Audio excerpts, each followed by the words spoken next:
Коңурук, храп. Эмне үчүн коңурук тартат? Бул сиздин бооруңузга байланыштуу болот.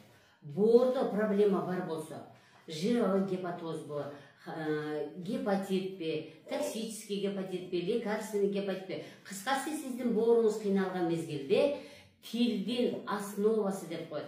Тилдин башталган жери отечный болуп калат, шишип калат. Ошол шишигендик жатканда абаны бууп киргизет дагы, адам храп тартат. Башкача айтканда коңурук тартат.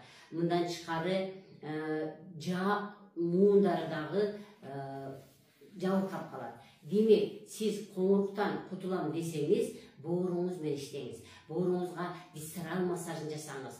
Боор албетте эң көп кызмат аткарат. 500дөн 2,5 миң зат алмашуу жүрөт боордо. Мына ошо боор кыйналганда сөзсүз түрдө өт кыйналат. Холециститтин айнанда болот.